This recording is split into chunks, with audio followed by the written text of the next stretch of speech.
What's up everyone? Blizzard just enabled arena skirmishes on the TBC Classic Beta, and one of the first things I wanted to figure out was which vanilla items that had either a useful or interesting proc or on-use effect are usable in arenas. This list is not really meant to shock anybody, but rather give you an idea of what vanilla items definitively are usable in arena and how they might be used. Starting off with number 5, we have the Freezing Band proc. If you did World PvP or Warsong Gulch in vanilla, you should be very familiar with this item. It's a level 47 epic ring with some frost resistance, bonus frost damage, and a very annoying proc. Any attack made against the wielder of the Freezing Band has a 1% chance of freezing the attacker for 5 seconds. The freeze effect is also considered a stun, and therefore it doesn't break on damage. Also, this item is not unique, so you can equip 2 of these bad boys for double the proc chance. And what makes this item even more interesting is that since the target is technically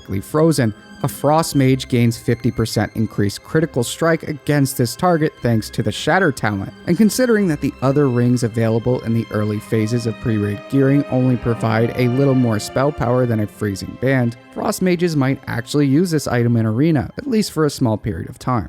Coming in at number 4 is the Skull of Impending Doom. As a reminder, Skull of Impending Doom is an offhand item with a very unique on-use effect. When activated, you gain a 10-second buff that increases your movement speed and rapidly deals damage to you. And players use this self-damaging effect to break incoming crowd control. Simply pop the Skull's effect right before a polymorph cast lands, and it will break shortly after due to the Skull's dot. And with just how much crowd control there is in TBC Arena, this item is just as viable now as it ever was in vanilla. Just know that the damage dealt by this effect was significantly increased in the Burning Crusade, so make sure you have a cancel aura macro that looks like this on a convenient keybind. At number 3, we have the Arena Grandmaster Trinket. If you got this item on a highly populated server, you'll be happy to know that it does work in Arena. While the absorption shield it provides isn't as powerful at level 70 as it was at level 60, it definitely can still be useful. One example is, early on you might use it before you get a good DPS trinket. You might also want to use it when playing double DPS in 2s. Players on beta have also found a very interesting interaction between AGM and the Borrower's Shield, which is another vanilla absorption trinket. Currently, using one does not cause the other to incur any kind of cooldown, which means you can use them back to back.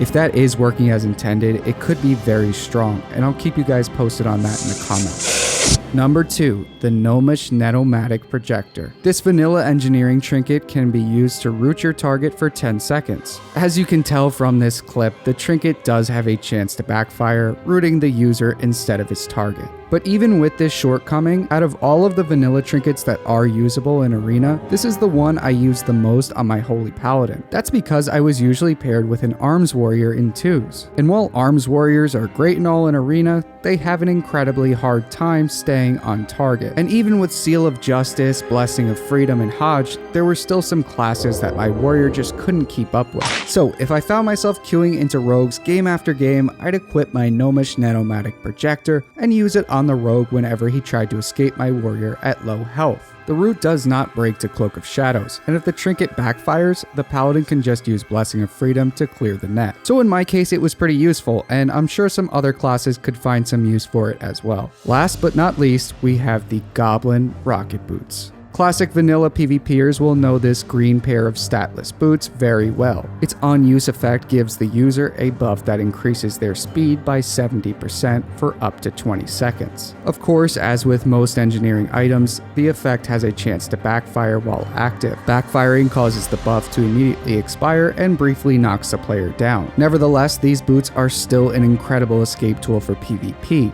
And Arena is no exception, but up until just a few days ago, most of the Classic community believed that the boots would be disabled in TBC Classic Arena. But as we can see in multiple clips of the Classic Beta, that's clearly not the case. The question now is it simply just a bug, or is it working as intended? Let me explain why I think it's probably the latter. The widespread assumption that Goblin Rocket Boots would be disabled in Arena most likely comes from this change made in patch 2.4.3. The change banned the use of the two successors of the original Goblin Rocket Boots. These are the Rocket Boots Extreme and the Rocket Boots Extreme Light. So it makes sense that people assume that the original Rocket Boots would be disabled too. They have a similar name, effect, and they even share a cooldown. But nowhere in the official patch notes does it actually say that the vanilla Goblin Rocket Boots were included in this change. So for now, I think you can safely assume that these will work in TBC Classic Arena, and I'll be sure to leave a comment if that changes. So that wraps up the video, guys. Let me know if you found this interesting or helpful, and be sure to support the channel by subscribing. I know that's pretty much included in every YouTube outro, and I try to avoid it, but as a non-partnered YouTuber, your support can really make a huge difference in my ability to create content. I'll see you guys in the next one though. Peace.